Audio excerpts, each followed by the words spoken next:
The first fight, I armbarred the guy and like popped his arm out of his socket. And I thought, oh, this is really good. I don't get attached to winning and losing anymore. I get it. I get more attached to performing.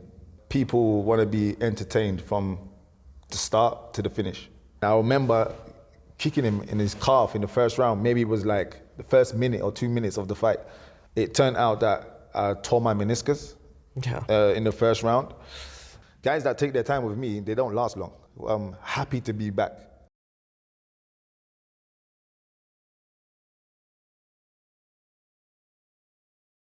Siemano, dzisiaj jesteśmy w trasie. Team Syntagen robi wycieczkę do Łodzi. Turlamy się tą piękną żółtą żabką na wywiad z naszym zawodnikiem w KSW, Jasonem Radcliffem. Może jeszcze zahaczymy Warszawę, także dzisiaj będzie owocny dzień. Do zobaczenia później, do zobaczenia na wywiadzie.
Okay.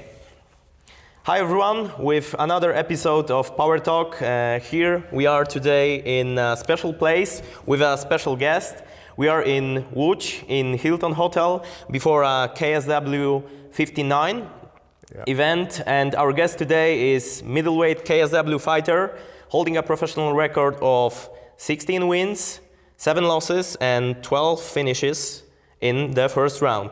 Jason, the assassin Radcliffe.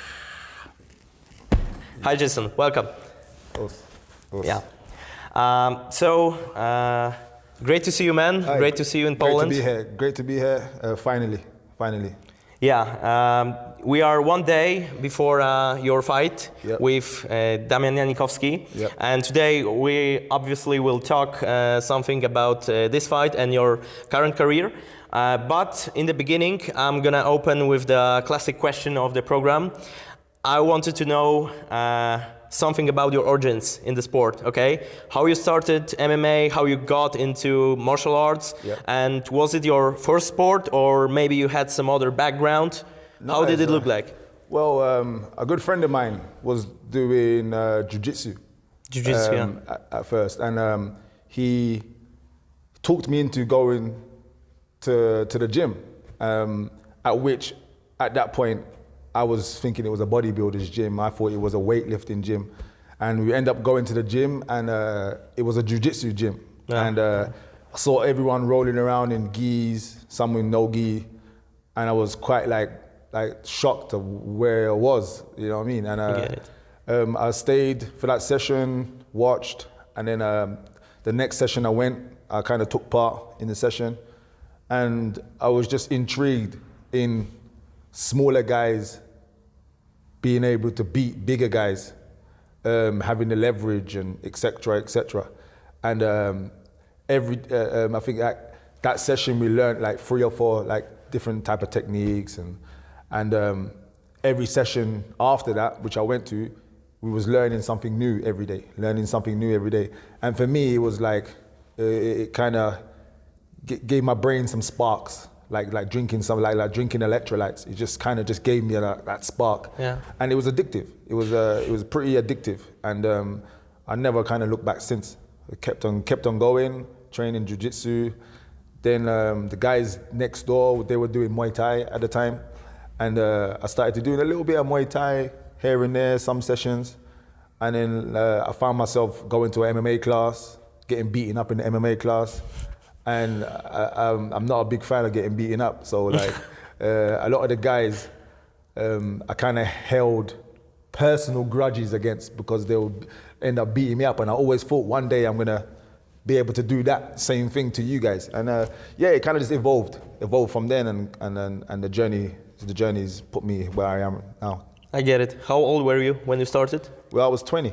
Oh, you were 20? I was 20, yeah. Okay. Yeah. And have you participated in any other sports before? Or this was your first serious training? Like, at school, rugby, like I wasn't a big football fan. Football is very big in England. I wasn't really a big football fan, but rugby and like physical type sports, I was like always like interested in. Before turning up to that gym, I never boxed, never did anything, any type of like martial arts.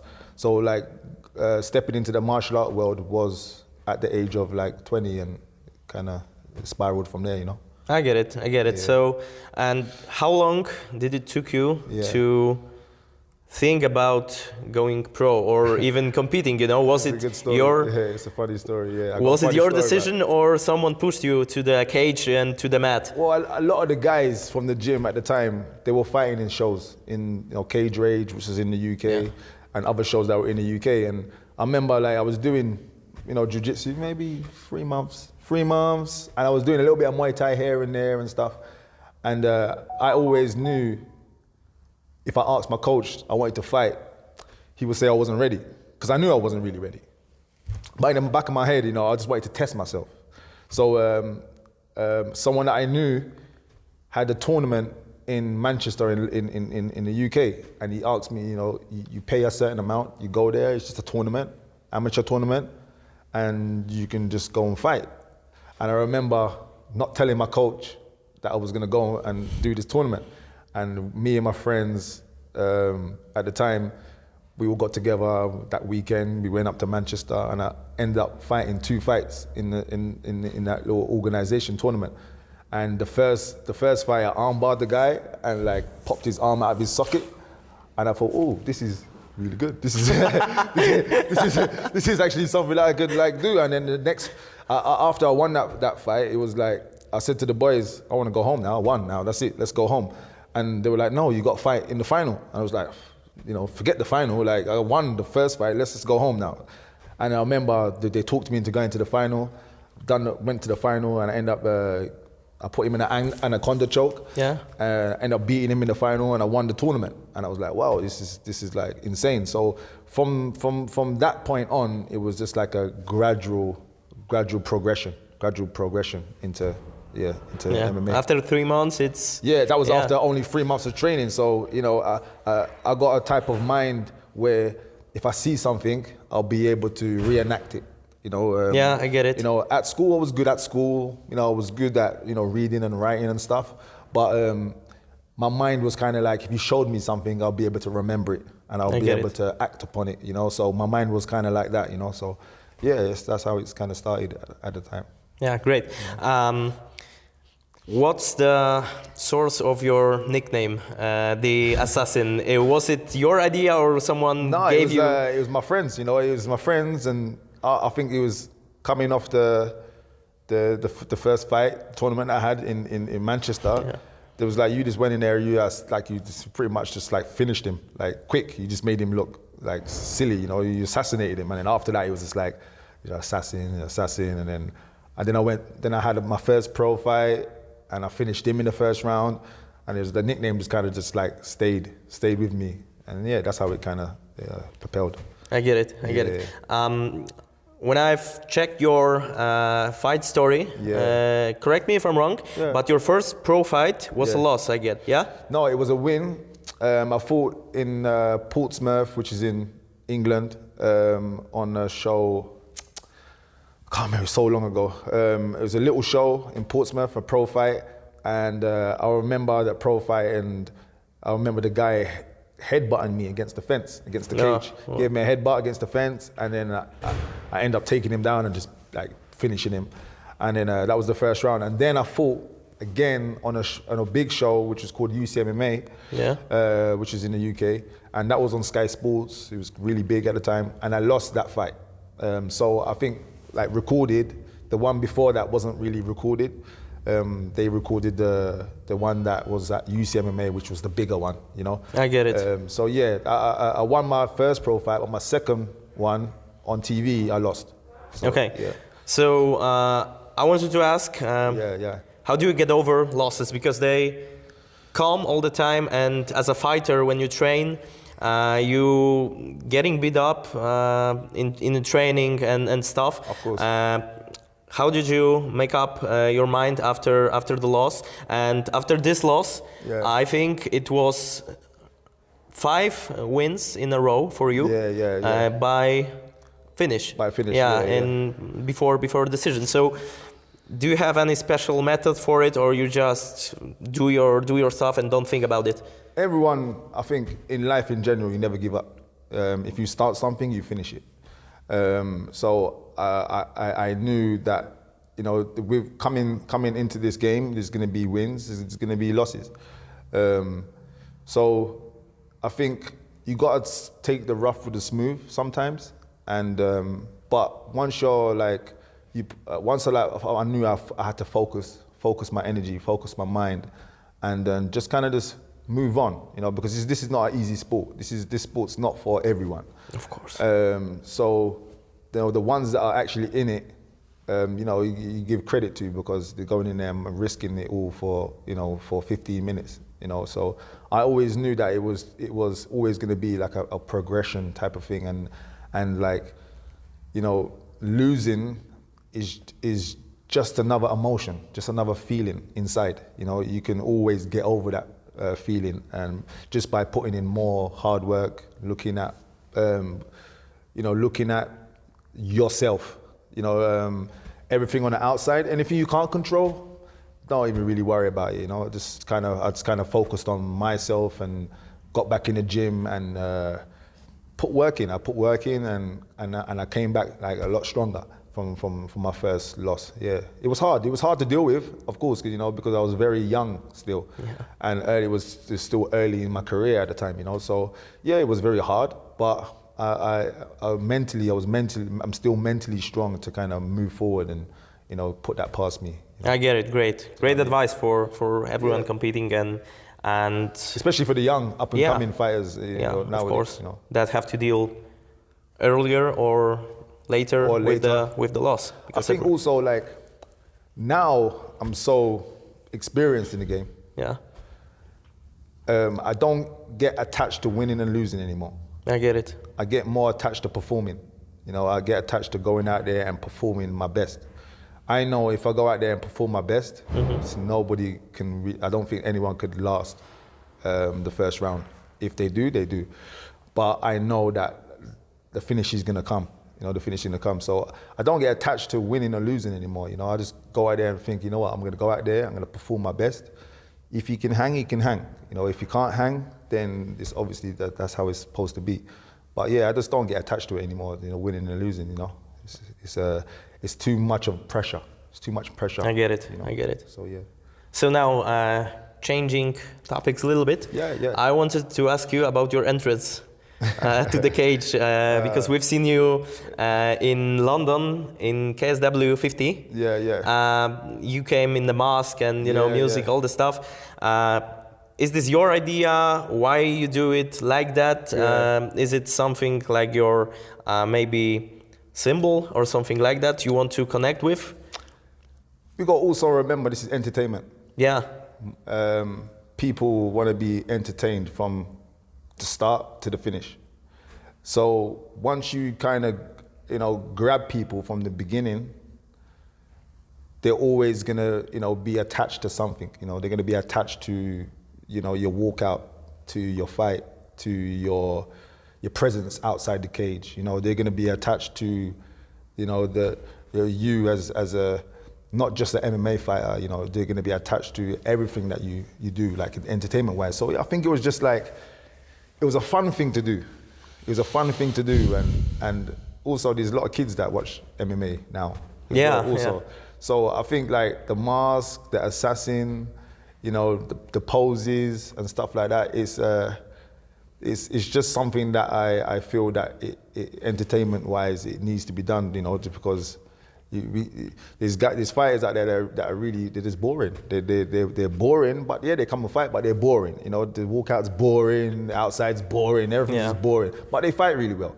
So I just try to give people a total package, you know. That's it. Yeah. So. Okay, fine.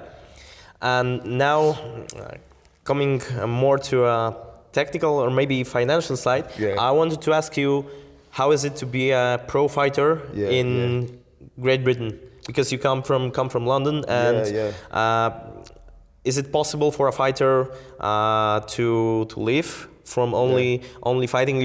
We're not talking about the top level where the money is really great. Yes. But you're, as speaking of yourself, you're fighting around Europe, you know, big events, and how does it look like?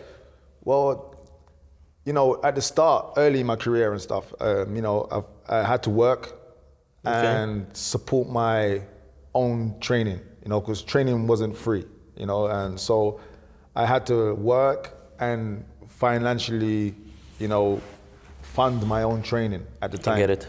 And then, you know, that lasted a while, you know, working and then, you know, getting, you know, fights domestically, underground and stuff. And then slowly, I think in the back of my mind, I knew that the money's gonna come. You know, it's maybe not here right now, but in a year, maybe or two, it's gonna come. So just keep kind of grinding. I thought, I'm gonna keep grinding. I'm gonna, you know, get up for work. And then in the evening, I'm gonna go and have fun. You know, even if I didn't enjoy work at the time, you know, I knew in the evening when I finish, I'm gonna go to the gym and have fun. So, like, I knew at that point back then that the money's gonna come. So that's exactly what I did. You know, I carried on working, and then I supported myself, and then you know, once I started to make a little bit of money in the sport, my coach gave me free training, and then after he gave me free training, I didn't have to pay for the training anymore. So it was like I didn't have to work so much hours at, you know, for what I was doing, working at the time. And so it was a lot more easier to get up, work maybe less, and then be able to train more. Yeah. And then the money was, a little bit more money started to come in, and then after that, people got attached to me as a product, and then started to get sponsors, and then sponsors started to help with financial, you know, stuff like supplements and other stuff, and then it all just kind of just came together, you know, it came together, and then the big chance came, you know, the big chances come, and then the money came, and then that was kind of how it unfolds, you know. Okay. Yeah, it kind of unfolds. It's not. Don't get me wrong. It's not hard. It's not easy. It's not an easy road from the beginning. But at the time, I've made choices where I moved to Thailand. I was living there for like 3 years. I got a scholarship from Tiger Muay Thai. I stayed in, you know, a fighter's house. Had a lot of different fighters: Peter Yang, Dan Hooker. Man, the list is endless with guys that were there at the time. And that was a good learning curve for me. Plus, financially, it was a lot cheaper to live there and stuff and train. And so, yeah, that's how it kind of unfolded, and it kind of put it together like that, you know. Okay, so great. You mentioned training for 3 years in Thailand. Maybe you could talk a little bit more about that, because Thailand is like the country where fighting is a national sport. Muay Thai is really glorified there, and huge. Everyone knows it. People are engaged with it, etc., etc. So, how does it look like from a fighter standpoint when you came from Europe to only train there? How do they approach training? How their life looks like? The life is a full-time life of fighting, like you said, out there, you know. At the time, I only went there for a month just to train for a fight, which I was fighting at Bellator at the time. And I ended up sparring with a few different guys, and then the boss gave me the chance to stay with the team, etc. And it was just like every day, this kids running and, you know, and fighting every weekend. and the dedication that everyone put in from young to old is very inspiring for me. It was very inspiring, and then just seeing how MMA is growing so much in Thailand from, there's so many different camps, AKA, Tiger Muay Thai, Phuket Top Team at the time. The MMA was growing a lot. There's a lot of different fighters coming there, and it was just amazing to see, how the life of Muay Thai and how they kind of adapt the Muay Thai with the MMA. It was just an amazing thing to see, and it was learned a lot being there. Learned a lot. It's definitely a big life experience compared to being in England and then being over there, where over there you don't have much. You don't really have that much in Thailand. Everything's a lot cheaper, but the training is just amazing. It's just amazing training, So yeah, it was a good life experience. Definitely. Great.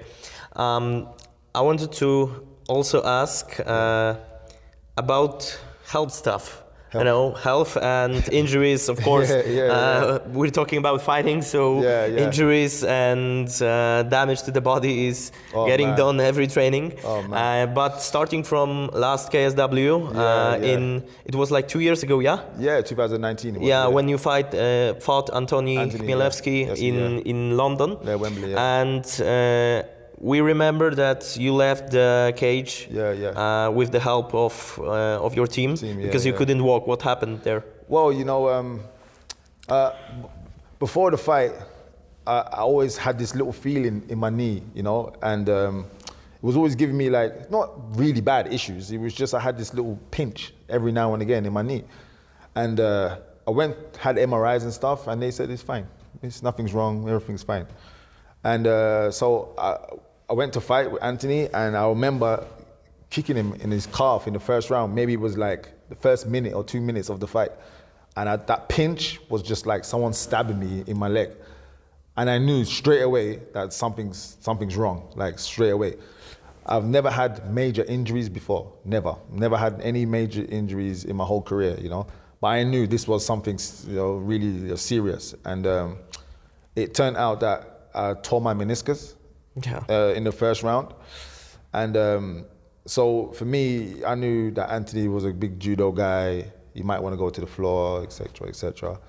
So I had to adapt a lot in that fight, So that was one of my first major injuries, So now I'm 100% fine, I'm 100% fine. By the help of a lot of people, and so it was the first round. It happened with Anthony, and it's 2019 was my last fight. So I'm really excited, composed, and ready to go again. Okay, fine. And so now we're gonna take this topic as a hidden advertisement. For Synthesion Laboratories, don't tell anyone. Don't tell anyone, but this is gonna be advertisement. Tell me about the recovery process, because I know we've talked previously that you've used various methods to get your knee back to the game. Listen, I'm not gonna lie. I'm gonna tell you the honest truth. I've spent money everywhere, massages, physio. Oh man. Cupping, what do you call that? Needles. Oh man, I've done it. Listen, I've done it all, and it's never recovered. Never recovered because MMA is such a intense sport. So it never kind of recovered. And I got in contact with the company, and we spoke, and I looked into the product. And the BPC 157, it had so many different reviews, and the reviews they were crazy reviews. People would just swear by the product, blah blah blah blah blah blah. And I've heard so many other stories about other things. Go and do this, go and do gua sha, go and take joint, go to Holland Barrett's, go and take this joint stuff, go and get creams and all this stuff. So I was always like skeptical of like how it was gonna like work, and so I got my meniscus surgery last year, like August times, middle of last year, and it was like after I started to take the BPC 157, and literally the doctor said to me before I left the hospital in Lithuania, he said, "Take your time, please don't rush. You'll be able to do sports in about 3 months." I was like, 3 months? Oh man, I ain't got 3 months. Like in my head, I was thinking 3 months. 3 months is a long time. And then I started to take the BPC 157 and from the company, and it was like 2 weeks. 3 weeks. I was running. I was doing squats, big squats. After a month, my knee, my ligaments, and everything was just like strong, like a lot more stronger. And it was just like, it was, I don't know if it was like a magical, I don't know if it was like magic, because I was messaging him like, what is this magic stuff? And he was like, no, I told you, I told you this it helps with recovery, et cetera, et cetera. And ever since then, I've been taking it once a day. And I swear by like, little niggles that I would normally get in the gym, like elbows. And when I'm kicking somebody, I might kick someone and they put their elbow out and stuff. And like little niggles that only last if a day maybe, a day if that, where that normally it would last a week, 2 weeks. I'll be smashed for like 2 weeks. And I don't know if it's because, I've been taking it more often, that my body's now like used to the recovering faster, etc. But like it's amazing, man. It's honestly it's amazing. Like I would swear by it. Like all that physio cupping, yeah, you do anyway. You do to keep your body in good shape, keep everything relaxed, loose. But I found that it never healed it. It never healed the problem. This healed the problem really fast. Like in about 2-3 weeks, I was running, and that never happens. It's not supposed to happen. So like, yeah, it's an amazing product. It's amazing product. Sounds too great to be real. I'm telling you, I swear by it. It's amazing. Definitely. Yeah, someone's gonna call us liars, I think, but never mind. We know it's great, and this is the real story. I'm telling you the real story, and like this is as real as it gets. Yeah. Yeah. Okay. Cześć młody. Chcesz kupić BPC? Okay, staying with the topic of injury, do you feel wear and tear on your body after the years of competition and hard training, etc., all the stuff? Do you feel anything besides your knee? No, like I've been doing this for a while now, and I've learned how to keep a good balance, When I was young, we used to spar a lot, spar hard. You kind of needed to know if he was built for this sport or not, and that is something early in your career that you kind of test out, if you're actually built for this, like as you get older and you have more fights, I feel like, recovery, finding certain supplements that help with your body recovery and your body maintenance. Also with my diet, I eat pretty clean when I'm training, especially for fights, etc. It's sleep, all of that, all together, Now I'm 35, I don't really feel any wear and tear at all, really, I got teammates that shoulders are gone, fingers bent left, right, and center, and just looking all crazy deformed, and they're always like injured, and stuff like that. So I feel that I've maybe been one of the lucky ones, and I always listen to my coaches. I'll always listen to my coaches, and I always take advice from everyone and anyone I could take advice from, I would. And I always kind of listen to my older coaches and older advice, because they've been doing the sport for a long time. They understand certain aspects in the sport, So like for me is, injury-wise, I haven't suffered much injuries at all because, right now I smash my body, yeah, of course. When I'm getting ready for a fight, I'm smashing, I'm really putting in the work, But like I always try to keep a good balance so that my body doesn't feel the injury effect. Yeah.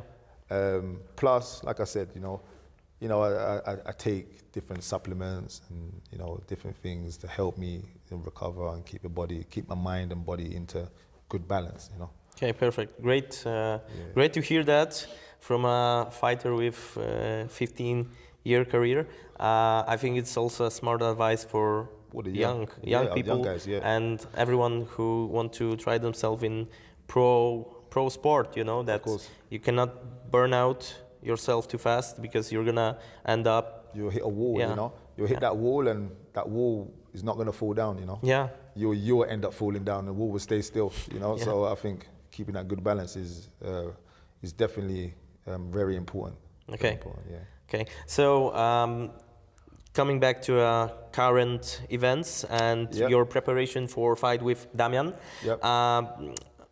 I wanted to ask you, how did you prepare for this fight, knowing that you had injured your knee and knowing that you're gonna fight a wrestler, you're a striker. So what's the prep for?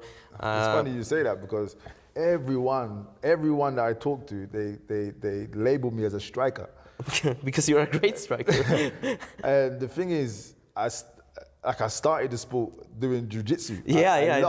It was funny. Yeah, I started the sport doing jiu-jitsu a lot. I still do jiu-jitsu a lot, I wrestle a lot still. I wrestle big guys, big heavier guys, I could show you videos on my phone of me wrestling big heavier guys, doing jiu-jitsu with big heavier guys, and you think, what, is that you? I'll be like, yeah, that's me. And it's not old videos, I mean like recent videos and stuff. But I found that I have power. Yeah. Okay? I have power standing up. And it's not easier knocking somebody out or hitting somebody, but I try to stay very efficient. And the preparation with Damian is like, we know he's a great Olympian. You can't knock him for that. He's a great Olympian. He's definitely got good attributes. That drives me though. That drives me because I want to be that guy, to beat that guy. So that drives me, that gives me that extra fire. Every second of that round is giving me that extra fire. Like I want to beat this guy because he's this guy, So we know he's super explosive. Even when I was injured with my knee, like last year, I knew he was on the radar, to match me, because styles make fights. Style makes fights. Yeah. I'm labeled as a striker. So let's put him with a wrestler. It's just a style thing. Style makes fights, and I'm comfortable wrestling. I'm comfortable doing jiu-jitsu. I'm comfortable striking. So like for me, it was just last year was working a lot of timing, angles, being precise. We couldn't really wrestle that much last year. We couldn't really do jiu-jitsu that much last year because of my knee. Yeah. But there were certain positions that we can go really slow in for the mind, for the mind. Muscle memory. Your mind is a muscle also.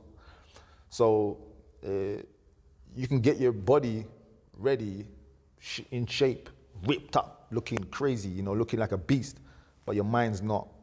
The muscle in your mind is not ripped up. It's not in sync with your body. So I think we've done a lot of muscle mind drills. So if I get in that position, bam, you're doing this. You get in that position, bam, you're doing this, without even thinking.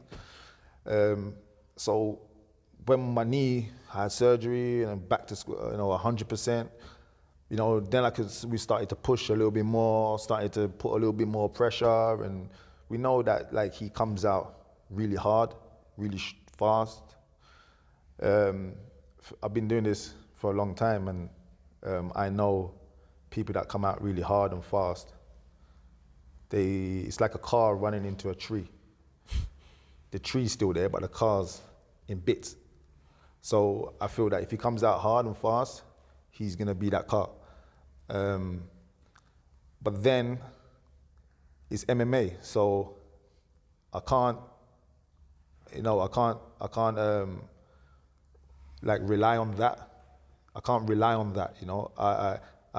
Every fight is different. You're gonna adapt. So he might have adapted. His coaches might have said, "Oh, take it slow. Take it slower, compose yourself, slow. You know, use your explosiveness for longer rounds instead of like first round. You know, take your time, blah blah. Take your time." Guys that take their time with me, they don't last long. You know, because I see everything, and when I hit you, man, it's like, whew, it's a whole nother ball game. So I make wrestlers wrestle, you know, and then, you know, after that, the kind of, you know, the ball starts rolling and we start getting into it. But yeah, you know, Damien's he's a good MMA fighter from Poland. He's definitely, you know, good Olympic level. He's representing his country really well. I do the same. You know, I represent my country really well. You know, I'm a complete fighter also. So it's gonna be definitely it's gonna be a good fight tomorrow. But I'm gonna show him who's boss. That's the name of the game. I'm gonna show him who's boss. Okay. Yeah. I've seen Jason today at the pads. He's after a weight cut recently. The cut went really great. He's looking sharp, and I think it's gonna be really great fight. And coming to closing, I wanted to ask you about your future plans. Do you have any plans? How do you look on your career? Because you're 35, you're not old yet, but you know, coming to 40, we know that fighters usually that's age when you start to think about ending your career, or maybe you see the end, something like that. So how do you picture yourself in the future? Where do you see yourself? You know, like, I train with good guys, guys that put me in my place. You know, my pad work with GK Striking, Team Titan. You know, we definitely put the time in by making me complete. So me at 35, I still feel like I'm in my prime. KSW middleweight division is heating up. You know, it's got a, you know, in it maybe top 5, top 6. Top 5, top 6 is some really good names still there in the top 5, top 6. So I feel that I fit in there really well, and you know, there's a few names there that I definitely want to like be able to, you know, touch gloves with and fight. The title will come. You know, I'm gonna put on great performances, and the title will come. And when the title comes, you know, I'll be prepared for that also. So, you know, yeah, for me, I don't really look at the age. I kind of look at how I feel, you know. And if I start feeling rubbish, then it's time to call it a day.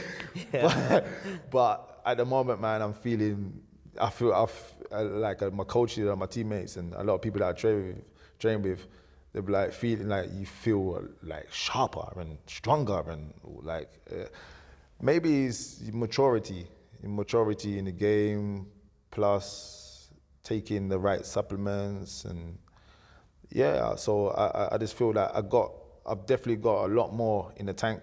You know, I've definitely got a lot more in the tank, and yeah, I got a full tank, so I'm ready to empty the tank whenever it's possible.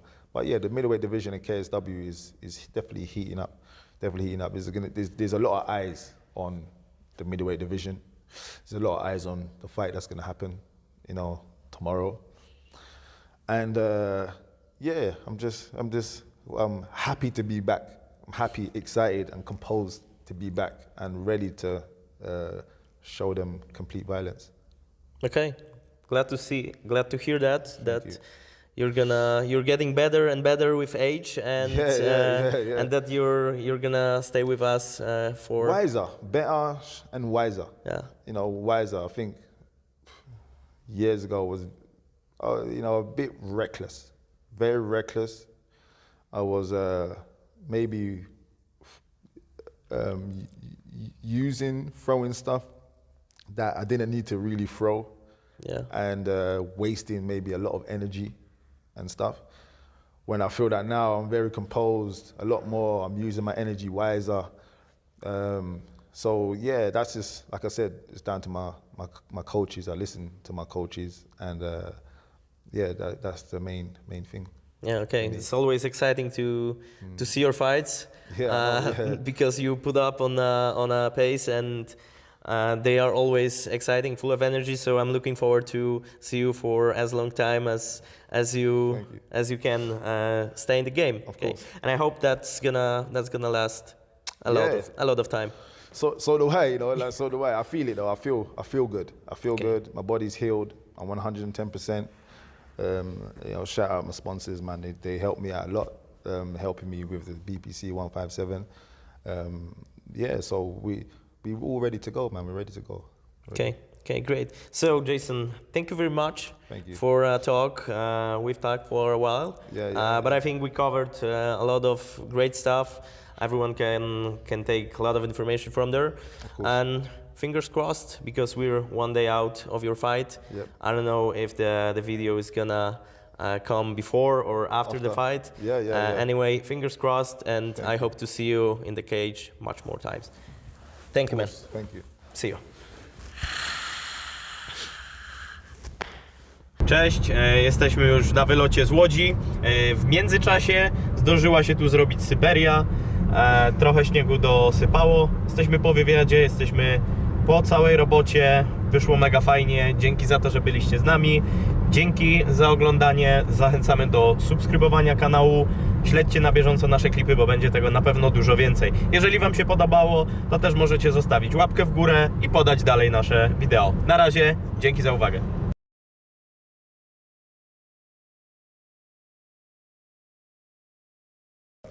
And